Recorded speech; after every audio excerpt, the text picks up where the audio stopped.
What is up, guys? It is your boy Samoan Fan 101, and I am back with another review for a major wrestling show. Now you're probably wondering, well, where the hell have you been for the last couple of months? You haven't made a video since WrestleMania. Well, I kind of took a small break, not from wrestling, but just from making and reviewing videos and all that whatnot. Because from the Royal Rumble season up until WrestleMania, I was reviewing a ton of shows just hard right off the bat. And after a while, it just got, not tiring, but I just like, well, yeah, I guess you could say it's tiring. Not boring. A lot of the shows I was reviewing was good, with some crap sprinkled here and there. But, I was just reviewing a lot. And just, going over it over and over and over again to the point where I'm like, I gotta give myself a little bit of a break. Yeah, or else I'm gonna get fatigued and I'm just not gonna like what I'm watching. So I took a couple weeks, turned into a couple of months as it turned out. And for the last week or so, I've been feeling the itch to do a review again. I was like, I'm trying to pick my spot when to start. And I had I had nice stuff prepared to watch the Greatest Royal Rumble a couple days back, but then I was helping my mom out with a yard sale, a friend's yard sale, and yesterday and today I was preparing for a Thursday night. By 8 o'clock when I had everything prepared, it was already too late. I updated all the shows that I missed, by the way, so I can review those from New Japan, Defiant Wrestling, Ring of Honor, and the WWE and TNA shows. Or Impact shows, I should say. So I am keeping ahead on that. This won't be my only audio video. I will be making an audio video detailing Aztec Warfare. I've made an audio video of the last 2 Aztec Warfares. The one in which Matanza and, regrettably, Sexy Star won. And I will make one here and, give my overall thoughts on the very first episode of Season 4, what I think of the Temple, and, the new characters, and just to see what the next rest of the season might look like. So I will be making that. However, when reviewing the newer WWE shows, I will be reviewing Greatest Royal Rumble, Backlash, and Money in the Bank, all in video format. I will not be doing audio videos or visual audio, as I would say, for those videos, because I need to catch up in the other two. I'm like, let's just lump them all and do the same category. And that's exactly what I'm going to do. So I'll just give you an update of what's going on. With that being said, let's get on to the review. NXT Takeover Chicago. This is the second time they did a takeover in Chicago. They did one last year, which, if you watch the main event, had a lot of let's just say a lot of tender moments, good and bad, mainly bad. Well, what can I say? The show is fucking awesome. The show was some people would say it's the cat's ass. It's a South Park reference if you don't get it, but it was a great show. It was a fantastic show. Not a bad match on the card, with 3 great matches and 2 very close ones. Maybe they are great. One of them I know is not, but that was for a different reason. So with that being said, let's just get the show right out of the gate. Show had 5 matches going in. Mar Ronaldo, who was calling a boxing match, could not make it to commentary tonight. So, who replaced him? 205 Live's Vic Joseph, who has been doing work alongside Percy Watson and Nigel McGuinness. So, they at least in recent weeks, so they know each other relatively well. And of course, it didn't take long for 205 Live to go from a 2-man booth to a 3-man booth. I preferred the 2-man, but because Percy Watson is useless on 205 Live. This match. The show started off with a kick-ass tag team match. Now, I know I do my final ratings pieces. I won't say my final ratings here. I'll give them in the description box down below. And keep in mind, they're subject to change because I literally only finished watching this show about a half an hour ago. So they're subject to change, and so if you see a 1-star rating go higher or lower, that's because I changed my mind. It's just, it's just how I am. So, show opened up, NXT Tag Team Championship match. We had the champions who were Undisputed Era, Roderick Strong and Kyle O'Reilly, with Adam Cole, the North American champion, with them, defending against Danny Burch and Oney Lorcan. The team of Lorcan and Burch had been going on for a few months, but we haven't really seen them on NXT TV. They've been mainly working behind house shows and the odd tag team match here and there, usually when they get beat. In the last month or so, we really got to see what the team of Oney Lorcan and Danny Burch can actually do. And they did not disappoint. They did not disappoint at all. In fact, this was their first, you could say, standout tag team match. And this match cemented that, yes, they are a great tag team. They'll be fine in NXT. On the main roster, they'll probably die a death like American Alpha and the Revival have. Because they look vanilla. Idiots. Can't believe they screwed up the Revival. Granted, they both got hurt, but, that's another story. Now, when they came out, I gotta say this. When they came out, the crowd in Chicago was way into Undisputed Era. Undisputed Era were the baby faces of this match, according to the crowd. And up until near the end, near the closing last 5 or so minutes of the match, Oney Lorcan and Danny Burch were getting boos. I mean, gradually they got more cheers, and at one point they went back down to boos again because they cheered these guys like crazy. Undisputed Era were like babyface gods to them. So this match here, what can I say? It was a knockdown, drag out, beat 'em up kind of match. It started out with a little bit of a chain wrestling, a good technical wrestling from a guy like Kyle O'Reilly. You kind of expect that. Roddy, Roddy, I was like Roddy Piper. Roderick Strong, very much, smash mouth in your face kind of guy, as well as technical. Burch, similar to Strong.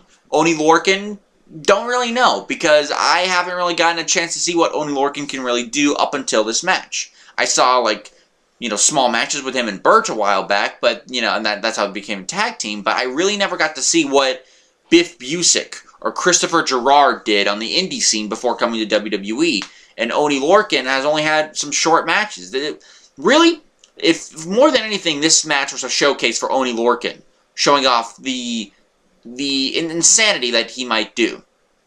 And he did do some crazy stuff. I mean, he did a tope out of the ring. He did over the top, a dive out of the ring. And the dive wasn't exactly fluid, like say a Ricochet dive or an Usos dive. I guess that they're not polished either. But it was rugged, but it was a good kind of rugged. Oney Lorcan, if anything, he chopped the shit out of those guys. Roderick Strong and Kyle O'Reilly. Whatever he had to chop, it was like nails on a chalkboard in the best way possible. It was painful, but it was awesome. Burch went in there. Burch looked good in there, but he didn't really, he didn't do any amazing moves or he really risked his body like Oney Lorcan did. That was the Lorcan's job. Danny Burch played the role of the building up the heat so he can get the hot tag on Lorcan. And he played his role well. He was believable. All of them were believable, really. Burch did pretty well for himself. He fought back. Eventually got the hot tag. And I will admit, this match, I didn't expect this match to go super short. This match actually went longer than I expected. I'd say this match went a good 4 or 5 minutes longer than what I thought it might go. and I am happy with the results. You know, they're just beating the shit out of each other. At several points, hot tags came in on Burch, on Lorcan, back and forth. Burch and Lorcan hit what they basically said was their finisher. It was like it's like a double team DDT. It's like a double team like DDT. Oh, no, not a double team DDT. It was more It was like okay, you know how the Good Brothers, Carl Anderson, Doc Gallows hit the Magic Killer, how they set him up? They do the similar thing, but instead of hitting like the suplex variation where he just slams him on his back, it is kind of more like a DDT. So and from what I hear, that's what that's what the move is. I forget the move is called. I don't think the move has a name. Or if it does, it's like a generic name. It doesn't have like a tag team kind of name. Another close spot, and was it was like a Doomsday, but it wasn't a Doomsday. It wasn't a Doomsday like clothesline like LOD used to do. It was a Doomsday uppercut from the top rope. I believe it was Lorcan that hit the uppercut. It looked brutal. Anything that Lorcan did in there looked brutal. The chops looked brutal. The running into people looked brutal. The running uppercuts. I mean, Cesaro's got some pretty mean uppercuts, but when he does the running ones, he kind of like slows it down so as not to hurt them. Lorcan goes in, freaking 100 miles an hour and just reams the guy. Speaking of reaming the guys, I mean, he had, there was another spot, I have to, right before the Doomsday Uppercut, he hit he had a double blockbuster to, I think, earlier to, Roderick Strong and, Kyle O'Reilly on the floor. That was awesome. By the way, after the Doomsday Uppercut, Adam Cole pulled, I believe it was Kyle O'Reilly? Yeah, it was Kyle O'Reilly. He pulled Kyle O'Reilly to the floor. And then the referee threw him to the back. Now, usually when this happens to a heel, people cheer. People cheer. The crowd in Chicago booed. They booed at the fact that Adam Cole was being sent to the back. That's how big they were in the Undisputed Era here in this match. O'Reilly put on the guillotine choke. I think it was on Burch he put it on. But it may have been Lorcan, I forget. Both of them are bald, so maybe a small break. They tend to look alike sometimes. Not like the Usos, but, maybe it was Lorcan. I think it was Burch, though. They suplexed out of it. At one point, Lorcan hit a sick-looking powerbomb on Roderick Strong, I believe. That looked awesome. He transitioned to like a half crab, a half Boston crab, got one leg up, I think it was the right leg. Kyle O'Reilly tried to interfere. Danny Burch got the crossface. Now, before this, I didn't think they were winning the tag team titles. Even on those several awesome moves before, like on the Doomsday European Uppercut, I didn't think that they were winning. Because Adam Cole was still there. Adam Cole was gone. And both of them were in submissions. The Lorcan and Burch were doing submissions. O'Reilly and Strong were in the submissions. God damn it. Must be dust or something. And I will admit, that one spot right there, they got me. They got me to believe that, holy shit, I think they're actually going to win. They're actually going to give these guys the win. And credit to, the guys, the workers. Kyle O'Reilly found a pretty unique way of countering. He rolled onto his back, and by proxy, Burch did, and kicked Lorcan in the upper chin area, like the chin area, while Lorcan was doing the half crab. So, So, like, crowds losing their shit. Both teams go to opposite sides of the ring. We're looking at the camera. On the left side, it's Undisputed Era. On the right side, it's Lorcan and Burch. They slug it out for a few minutes. Burch goes down. Lorcan hits some mean-looking slaps in the face of, I think it was Kyle O'Reilly. Roderick Strong hits the knee in the face. They had a couple of combo moves. And they did like a double team, like high-low finish. You've seen it before. The finish looked cool. Lorcan sold it like death. 1, 2, 3. Undisputed Era retained. This match was badass. This match was great. It was a lot of fun.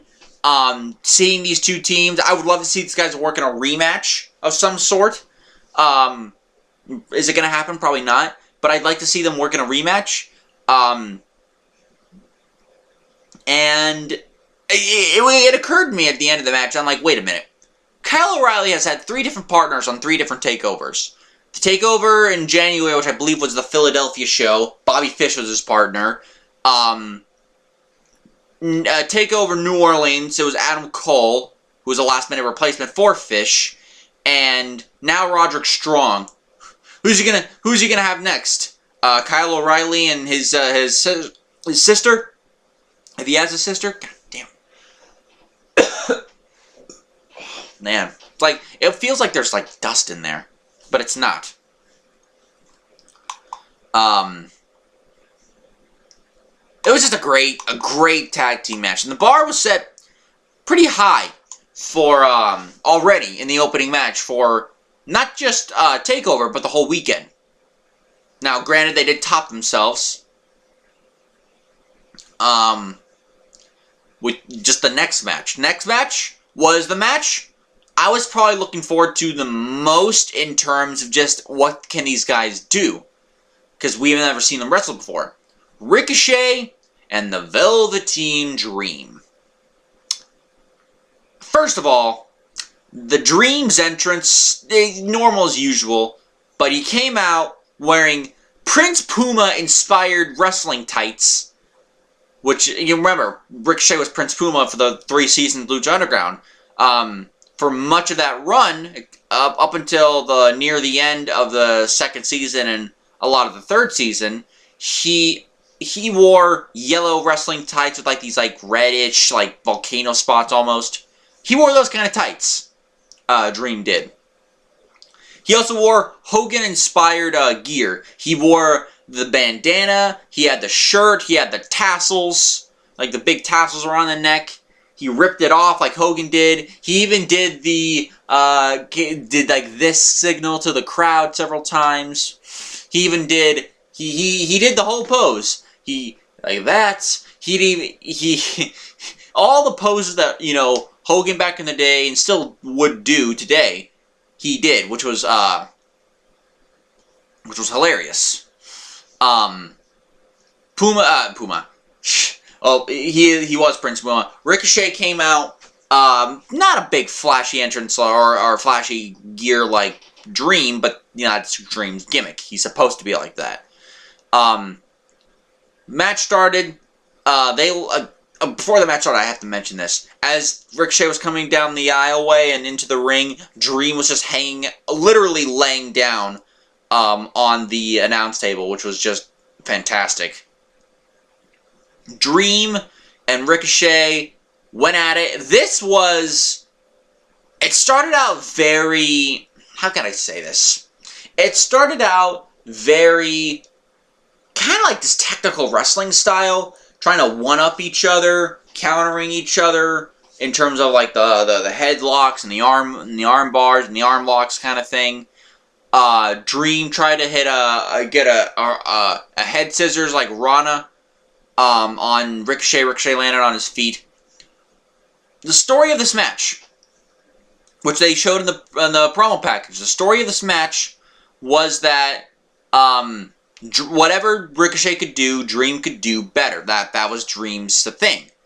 And he did things in this match that normally you wouldn't see a guy like Velveteen Dream would do, at least you would normally see someone like Ricochet or Neville or pretty much anybody in the cruiserweights like Cedric Alexander to do. Not, yeah, he did head scissors like Rana. He did a dive out on the rope. Not like a dive like, say, like Cedric Alexander. Oh, like over the top rope. He did like the Grand Metalik dive where he puts his foot on the middle rope and jumps out of the ring that way. Something Grand Metalik does in 205 Live. You know, just doing various moves that normally you would see someone like Ricochet doing, which was the whole story of this match. And, you know, it worked. It worked here. Just a lot of... Man, hang on a second. Oh, man. Of course, my nose is clogging up. Let me just turn on my fan real quick. Gotta get some air. If you're hearing a noise, it's my fan. Hopefully you don't hear it. These guys they had a kick-ass match. You know, Ricochet at one point had a 619, you know, Rey Mysterio style. Though more in the corner. Dream, I gotta mention this spot. Dream, like, there's two spots he did. Dream hit a Death Valley driver off the top rope, and the way Dream sold it, it's like he got hurt as well. Clearly he landed on his back, but he sold it so well, it's like, oh man, this guy got hurt. Took him a moment or two to get the pin. Of course, Ricochet kicked out because of it. Dream later on hit an apron. Well, Ricochet tried to. Okay, here's what happened. Picture this. They're both on opposite corners of a turnbuckle. Ricochet tried to get Dream up for a suplex of some kind or something. Dream countered, probably with his pure strength compared to Ricochet, and hit a suplex from the apron onto the floor. That was awesome. A little bit later, Dream hit another rolling Death Valley driver for it was a pretty fantastic near fall. They went for chops and strikes, and you know there wasn't too much behind them. Dream hit that DDT that looks pretty awesome. Then Dream, you know, makes a mistake, talks shit to Ricochet, saying that he's the best. He's a god compared to Ricochet in the ring. Ricochet made him pay for it. Hit his own rolling Death Valley driver. Headed up to the top rope, and hit an elbow drop a la Velveteen Dream. I think it was like the Purple Rainmaker, I think it's called. And Dream kicked out at 2. Ricochet went back to the top rope. Went for a shooting star press. I love this. Dream rolled more towards the middle of the ring. Ricochet was about to get down. And he's like, you know what? Screw it. Goes back to the top. Hits a shooting star press from the top turnbuckle to more towards the middle of the ring, not just, you know, to the corner, which was awesome. Got it to Dream. I forget whether or not I don't know what exactly happened, but Dream had I don't know. What am I talking about? Ricochet didn't hit Dream and cover for the 2. Dream got his knees up, and Ricochet, you know, it was a counter. Ricochet, you know, got hurt, landed near the other end of the ring. Dream went back to that same corner, pretty much went for a coast-to-coast Purple Rainmaker. Ricochet got out of the way and took advantage, hit the 630 splash, and won the match. This match was awesome. This match was kick-ass. And going into this match, I would have been fine with both guys winning. I would have preferred Velveteen Dream win because he hasn't gotten a lot of big wins on NXT TakeOver shows lately. The only one he's gotten was against Cassius Ohno, but then again, everyone beats Cassius Ohno nowadays. He lost to Aleister Black back at TakeOver War Games. He lost that 6-man ladder match, although, to be fair, he wasn't exactly a pinned. And he lost the match here. This guy is due for a win, and hopefully he gets that at TakeOver Brooklyn this year. Now, with that being said, or maybe it's not Takeover Brooklyn, but then whatever the next Takeover is, wherever it is, hope Dream gets that win. Now, I was curious exactly how old these guys were. Before I go on to the next match, I was curious how old these guys were. And I looked it up.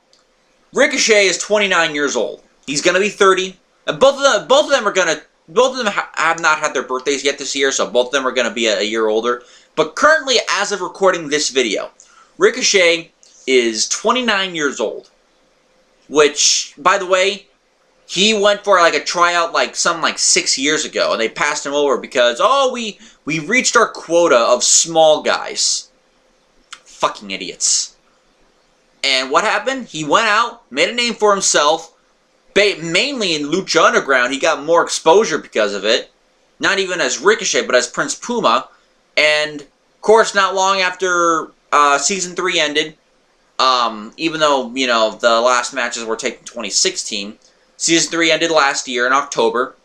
And not too long later, of course, he was in WWE. So, definitely, you know, they definitely screwed the pooch there, but at least they got him. Velveteen Dream, even younger than that. You're probably thinking, oh, maybe 25, 20, no. Velveteen Dream, no, consider this.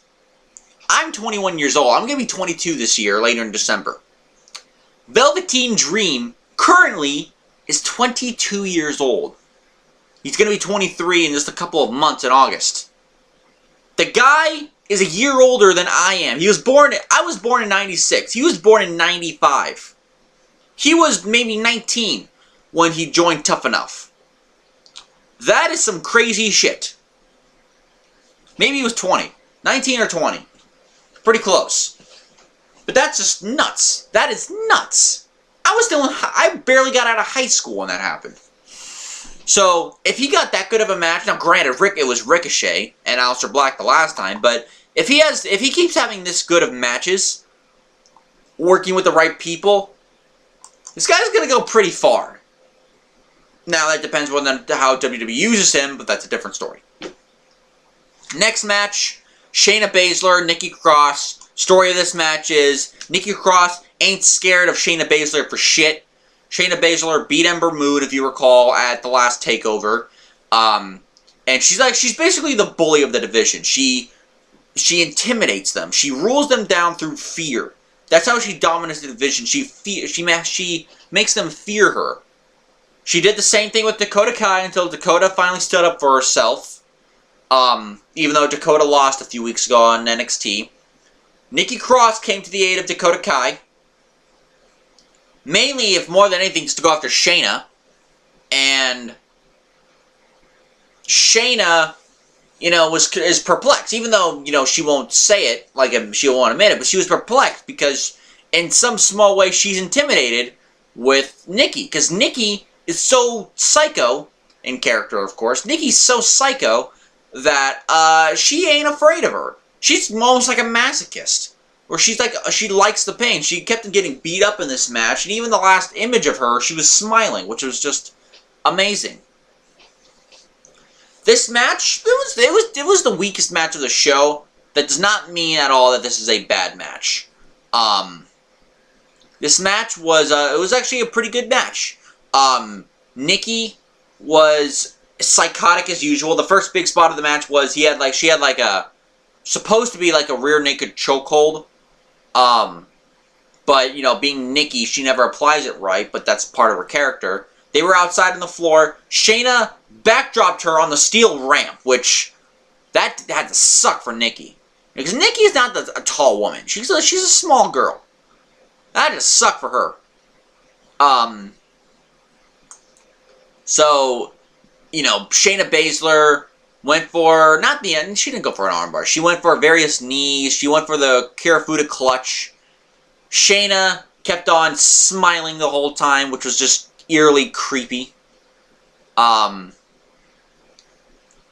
know, she went for more knees. Nikki kept on smiling. It was hilarious.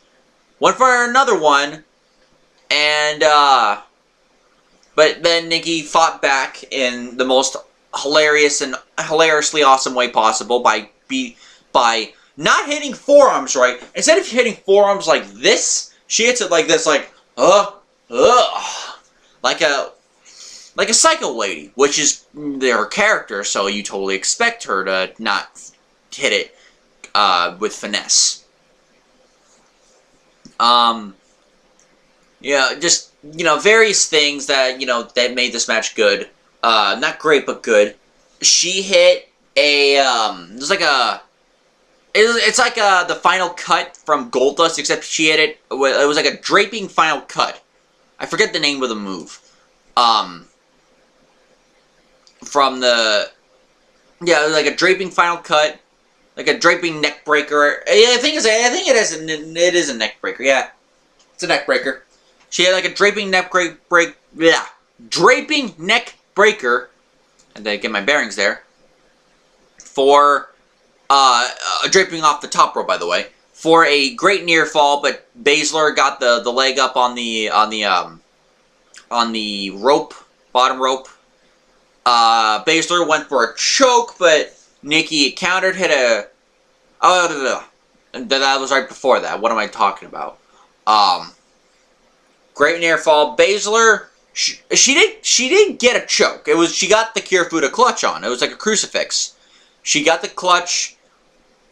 Now, I gotta say this. The way the camera, the hard camera was positioned, it's like Nikki would, they would be, all flat on the mat like this, but then they would, get up and, sit up, and Shayna would sit up with Nikki. The way Shayna looked, she looked like a Nikki's psychotic just because she's nuts. Shayna looked like she was ready to kill someone. She looked, visibly psychotic in this match. God, I hate these, allergies. Why am I getting them now? Probably because I'm recording. I don't know. Was it stage fright? I don't know. It was pretty brutal, pretty fun to look at. The last image was awesome. Nikki smiled as she was passing out. She fought it, then she was like this. She smiled her wicked smile, and then she passed out. She's been just a complete psycho of a character, and it's actually pretty amazing. With all the other stuff going on in NXT and in the WWE main roster, as bad as that's been, mainly Raw, Nikki's transformation from a somewhat cowardly heel with sanity to a singles wrestler who's a psychopath and just nutsy cuckoo is actually kind of fascinating. Now, most of the matches on the show got time. Even the main NXT Championship match. This is the only match that went below 10 minutes. In fact, it went 9.5. I even timed it. Went 9.5 minutes. I went back and I'm like, how long did this match go? Yeah, well, it didn't even go 10 minutes. So, if there's anything disappointing about this match, that didn't go long. Which, Nikki's worked longer matches before. Then again, it was with Asuka and the three-way with Asuka and Ruby Riott last year. At Chicago, of course. Shayna has never worked that long of matches. So I think it's less about protecting Nikki Cross and more about protecting Shayna Baszler. Probably because she's only been in the wrestling for a couple of years, or maybe a few years. I mean, she was taught by some pretty good women, but she hasn't been in it for that long, so they're probably keeping it short because they want, A, they're protecting her, and B, they want to shove it in your face that she's a dominant heel champion. By the way, I gotta mention this, I forgot to mention this earlier. Velveteen Dream came across as a babyface. Lars Sullivan in the next match came across as a babyface. The only people in this whole show that came across as heels, aside from Lorcan and Burch that were supposed to be heels, were Shayna Baszler and Tommaso Ciampa. Both of them got booed to shit. Which is good, because that means that what they're doing with them is working. I don't know if we're going to get another match out of them. I'm pretty sure there's a one-and-done thing.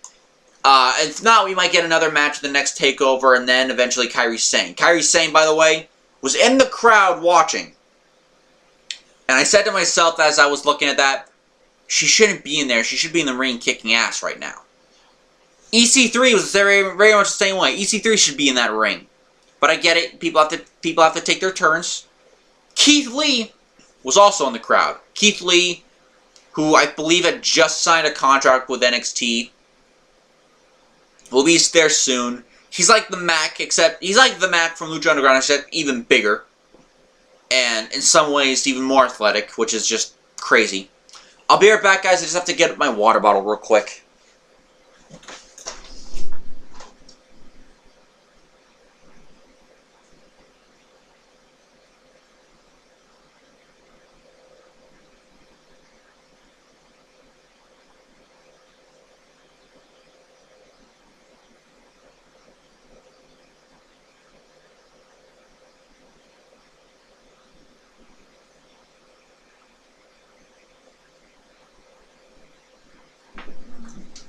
Okay, I'm back. Sorry about that.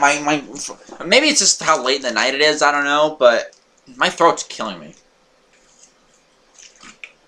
Probably have to dust my room or something. You know, make sure it's not like completely like sick in here. Because I'm not sick. I don't know why I'm getting these nose allergies. I'm not sick. Anyway. Then we got the next match.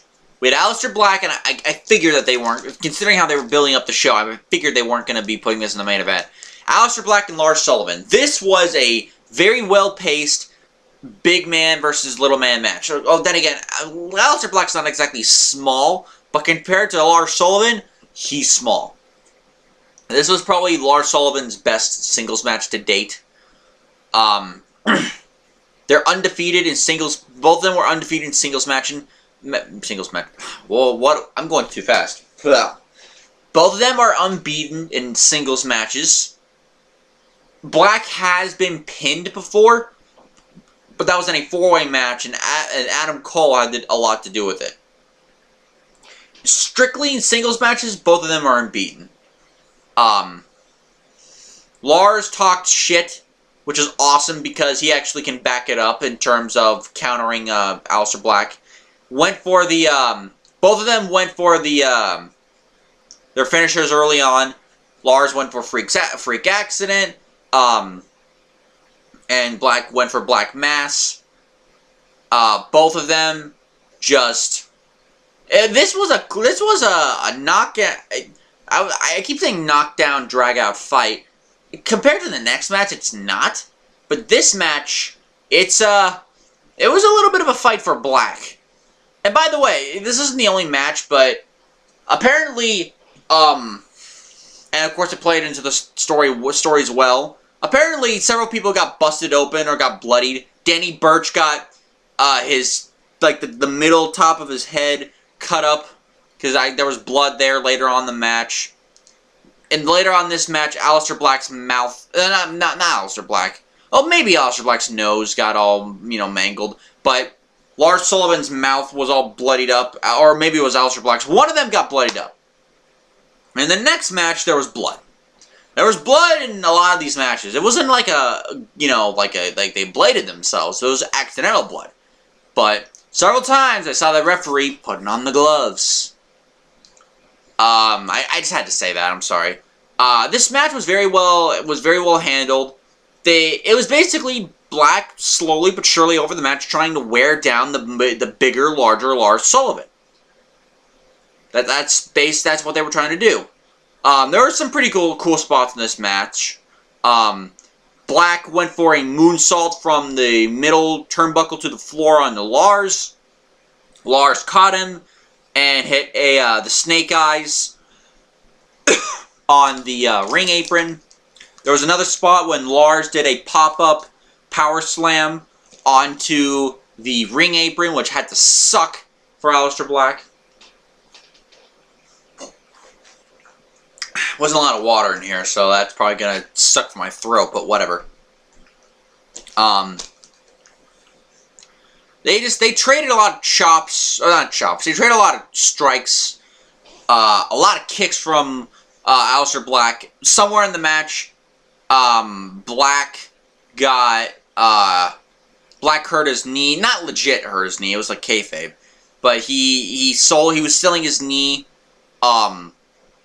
which later in the last few minutes of the match was a target for Lars Sullivan. It made, walking around a little bit, more limpy, so to speak. At one point he went for a kick. It was his left knee. He went for a kick from his left leg, and he had to stop because he hurt himself.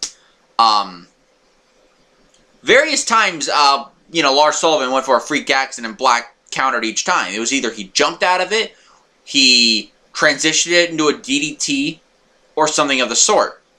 Lars at one point went for earlier in the match, he went for a top rope headbutt, which is his only top rope move you'll ever see him do. He went for it again.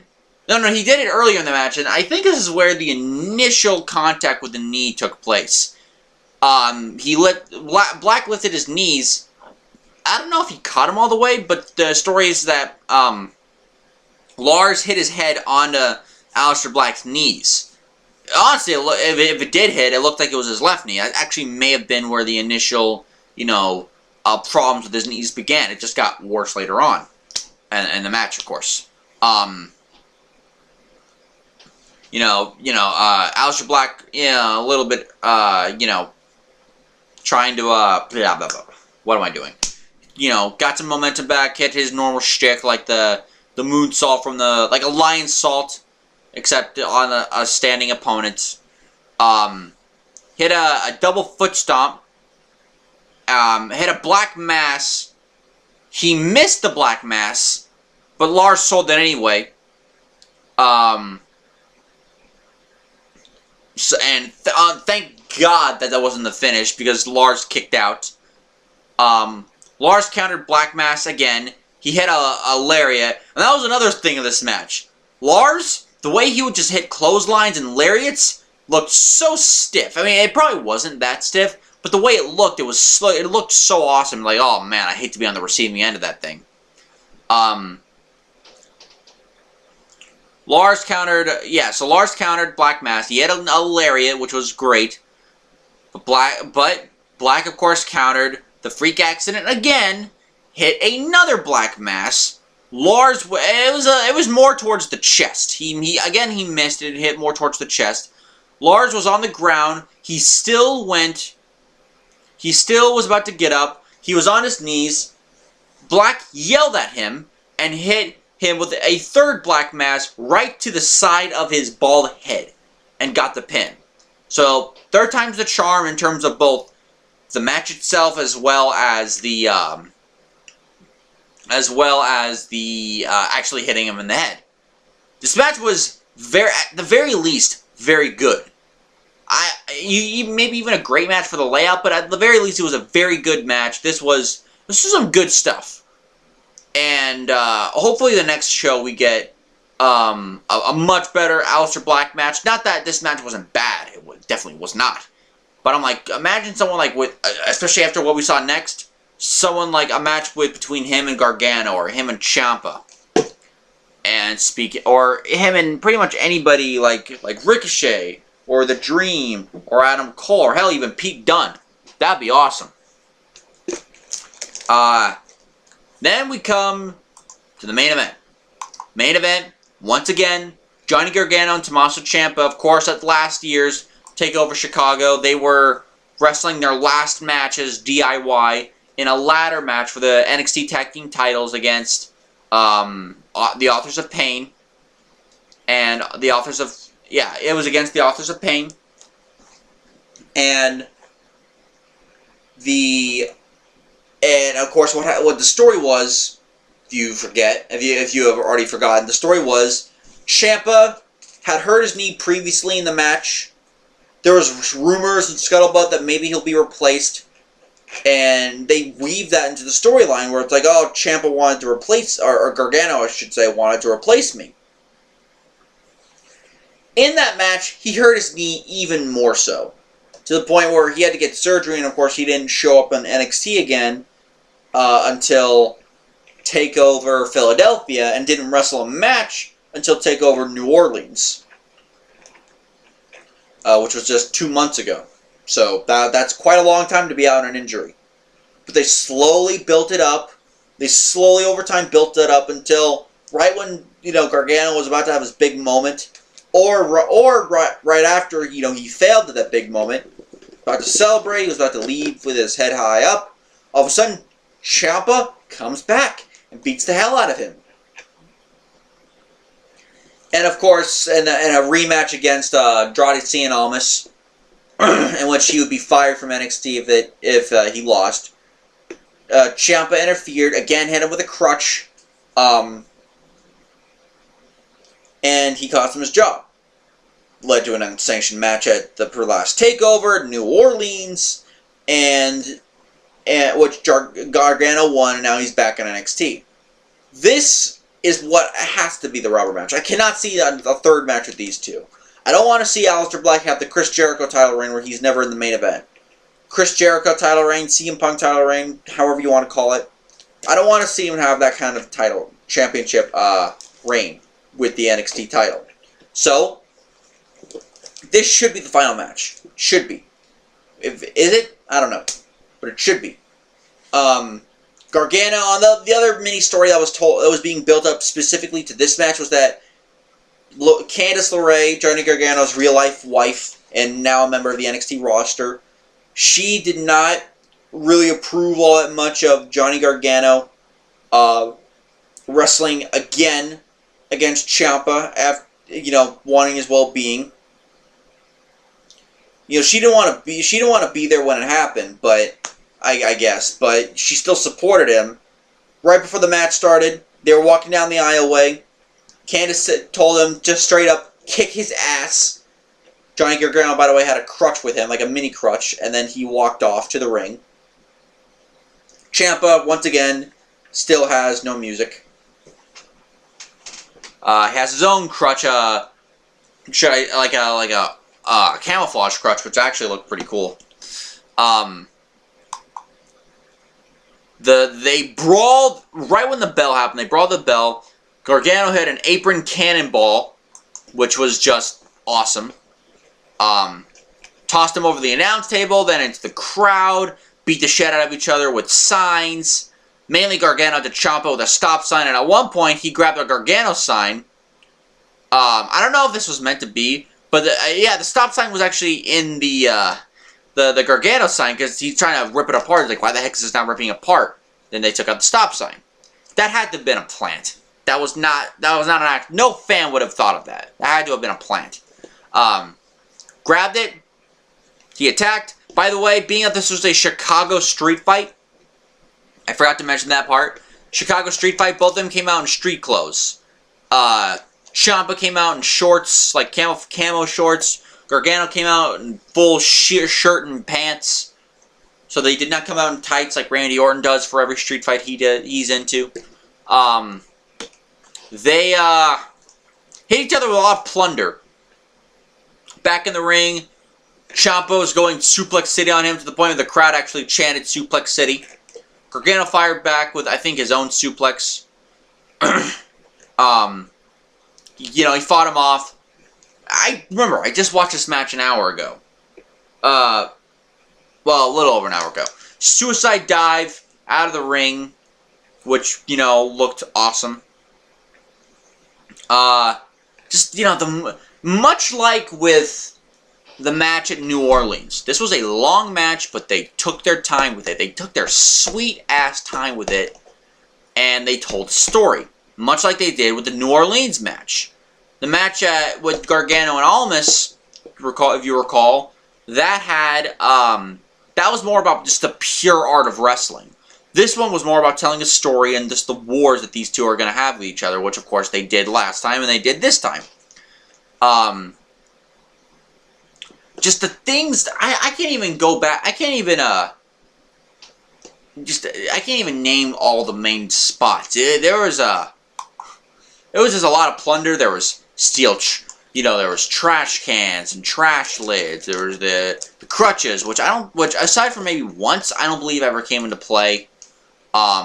Steel chairs.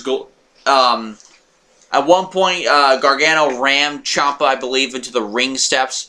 Went to the side of the ring to get something, and almost immediately, like a few moments later, Gargano came up and just kneed him right in the face as he was trying to get it. Ciampa took his shirt that he was wearing a specially made shirt for him, and put it around the throat, or really the mouth, the mouth area of Gargano. All I could think of was, man, Los Ingobernables de Japón would be proud. Evil and Bushi, mainly Evil, does that all the time. So there was that, and I thought that was awesome. Just a lot of great stuff. At one point, it played into the end, the finish of the match. Ciampa went for the handcuffs. Could not get him on Gargano, but they just kind of left him in the ring. Gargano took his belt, because he was wearing a belt in his pants, if you remember. This was awesome. He took his belt. He whipped the shit out of the back of Gargano. Out of Ciampa. He whipped the hell out of him. It sounded brutal. And the crowd, of course, chanted, "You deserve it," at Ciampa. I love Chicago. I love Chicago. To think only a few months from now, 3 months from now, we're going to get the All In show. I can't wait for that one. Gargano put a trash can over the upper body and head of Ciampa. Hit the super kick, got a near fall out of it.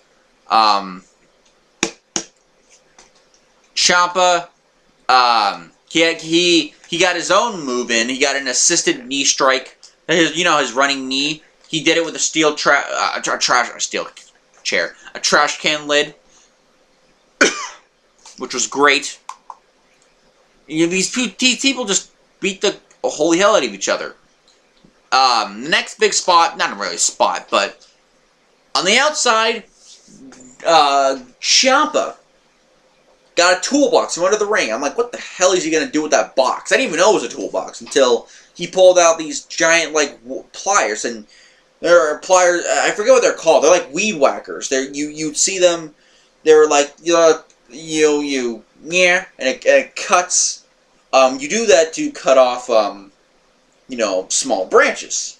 You want to cut down on trees and all that. This guy cut the ropes off the ring, and I'm like, oh, I know where he's going with this.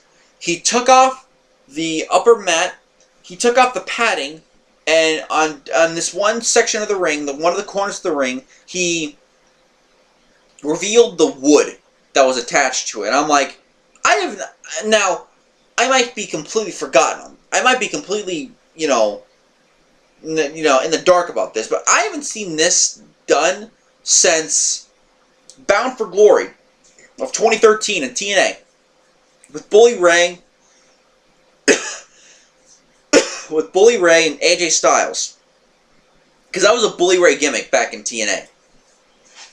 Here, hang on,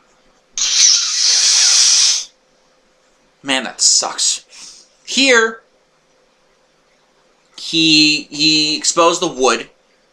Thankfully, it looked like it was, there was no, thorns or any of that shit, or slivers or whatever, so thank God.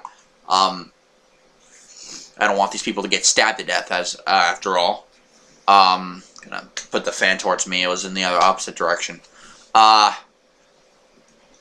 Gargano grabbed the crutch at one point. Ciampa cut him off. At one point, Ciampa tried to get the Gargano escape. That didn't work.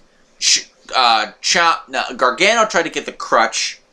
Ciampa, I guess, tried to do his crossface, it was like a variation. It's like a variation of the crossface and the STF.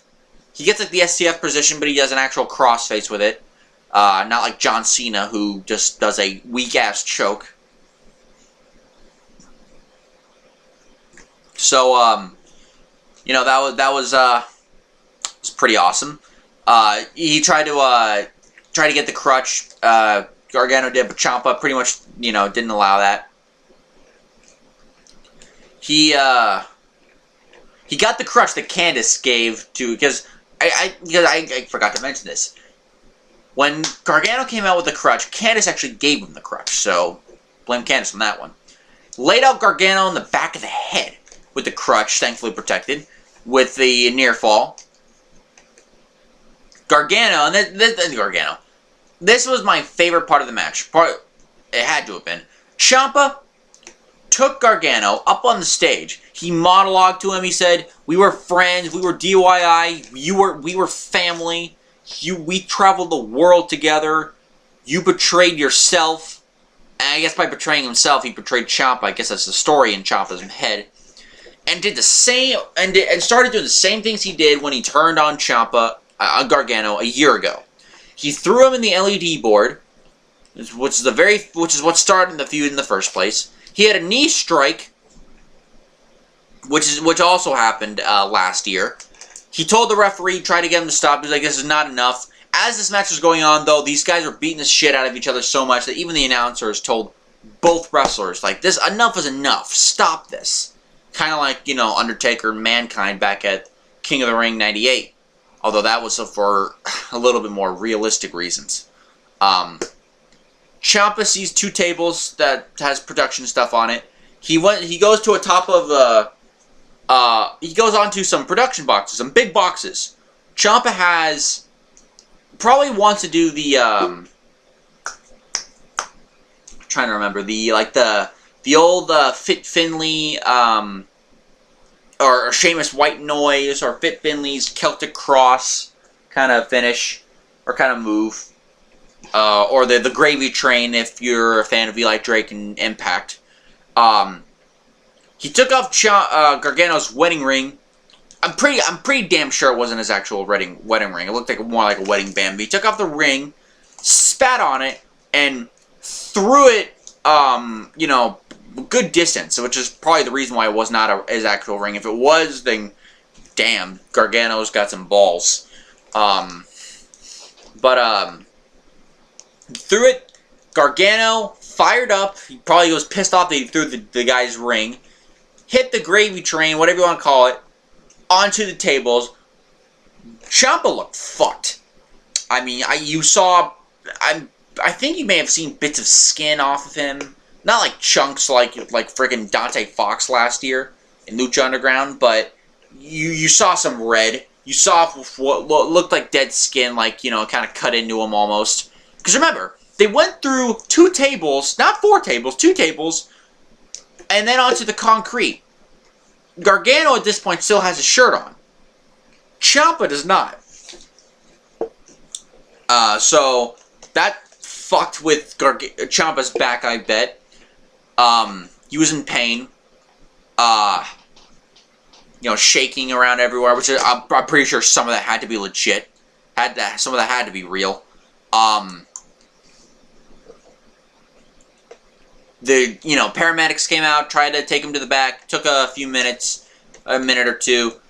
Gargano then lost it. He was looking at his ring finger, and they told it on commentary. I think it was Vic Joseph that said it on commentary. It's like, you know, this match only ends when, you know, Ciampa ends. I think that's the way Gargano put it to the announcers, and they told the story on announcing. And that's exactly what Gargano did. He snapped. He brought the stretcher back to the ring. He brought Ciampa into the ring. He handcuffed him from behind the back. He beat the absolute fuck out of him with a bunch of super kicks. It was like super kick, back, and then forward, then another super kick. Over and over again. He did this like 4 or 5 times. They had a neck brace on Ciampa at one point. Gargano took it off of him. Then he did the super kick. He did the Gargano escape in the most amazing way possible. It didn't look like the regular Gargano escape. It looked, because he handcuffed him, he was actually choking the guy. He had got him by the throat. Gargano was tapping. No, this was before he got handcuffed. Ciampa was tapping. 2 agents. By this point, the referee was knocked out because Gargano was just incensed because everyone tried to get Gargano off Ciampa. He shoved one of the agents, which ran to the referee, so the referee went down. Agents came in again to pull probably to pull Ciampa away from Gargano and vice versa. Gargano beat the crap out of them Went in there for, I believe, what was another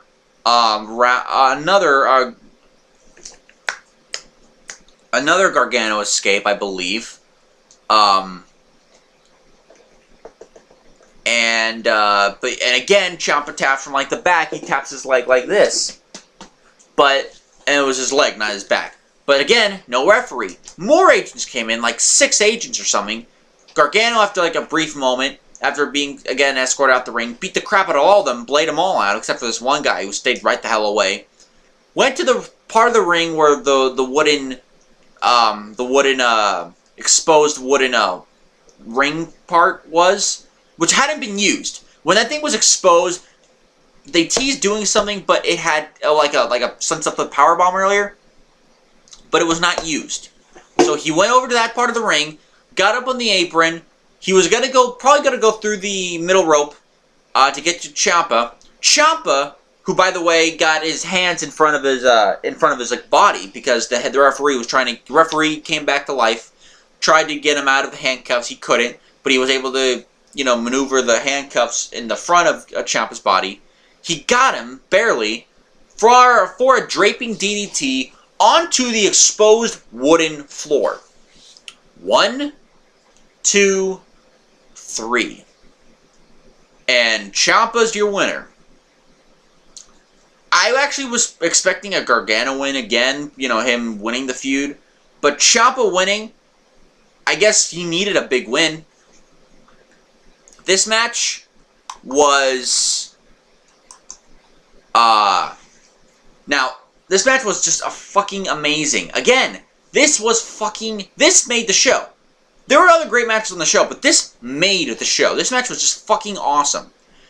I did have a couple of reservations, admittedly, going into the match because Chicago Street Fight, unsanctioned match, what the hell is the difference? I dropped my bottle. It's what I'm doing.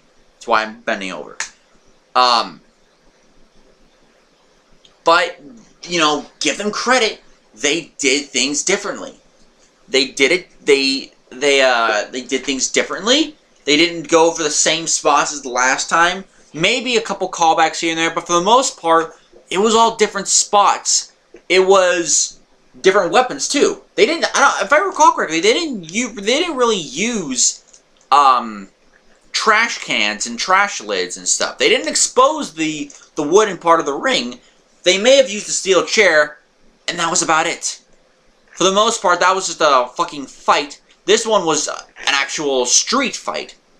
So it was very different how both of them went. This match is just amazing. Ciampa was awesome. Gargano. This is Gargano, and this is the one rating I know will not change. This is Gargano's third 5-star match in the span time of 6 months. First it was against him and Andrade Cien Almas at Takeover Philadelphia. Then it was him and Ciampa in the unsanctioned fight 2 months ago at Takeover New Orleans. Now it's this match at Takeover Chicago. All 3 of them kicked ass. Now, granted, Ciampa was a factor at the very, very, very end of Takeover Philadelphia after the match and after he lost. Gargano lost. Ciampa was a recurring factor in these matches, but the big key, what connected all 3 of them? Johnny Gargano. Clearly, Johnny Gargano is quite possibly the best in-ring performer in WWE right now. I'm gonna say, after these 3 matches, Gargano most likely is the best in-ring performer in WWE right now, if these matches are any indication.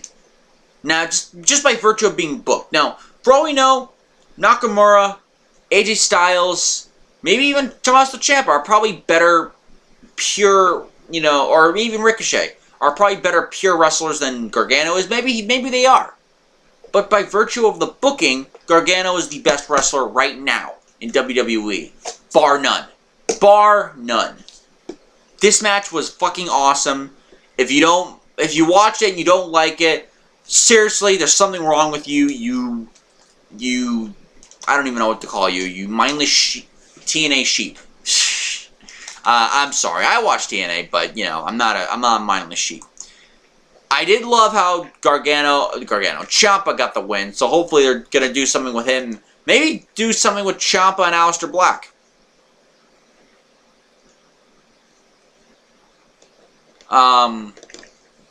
So, at the next Takeover. So, that's my review. This show was awesome. This show is great. I love this show. My throat's going to give out on me. I'm probably going to lose it in terms of just going to sleep because I really need to take a giant cat nap. I woke up at 2 o'clock this morning. I barely got any rest. I got maybe 5 or 6 hours sleep maximum. That is including naps. And taking another bed rest early in the morning because I don't know what the hell's going on. I'm going to take some melatonin right now and sleep. Real quick before I forget, if you don't, go to my inbox below. You'll see my ratings and my overall rating for the show. Also, check out Prince of Strong Style. The Double X Prince's channel, who is the winner of this year's Royal Rumble contest. For the next 6 months, I still have to, plug his shit. Check out his videos. His most recent videos being a review of a movie. I forget what movie it was already. I think it was one of the Jurassic Park movies, I think it was maybe Jurassic World 2. He has predictions on Money in the Bank. He reviewed a Lucha Underground Season 4, Episode 1, so not the only one so clearly I'm not going to be the only one that's going to be reviewing that show. Check out his other videos. You know, he makes good stuff. He's a lot more concise than I am. I'm very detailed. He's very small and to the point. I go into detail, so if you like that, fine with you. If you like this better, A-okay. So until next time, guys, I'll see you next time with probably my Lucha Underground audio review. So until then, be well, stay safe, have a good day. I'll see you next time, guys, with that video, and peace. Peace out, and try not to get too drunk, kiddies.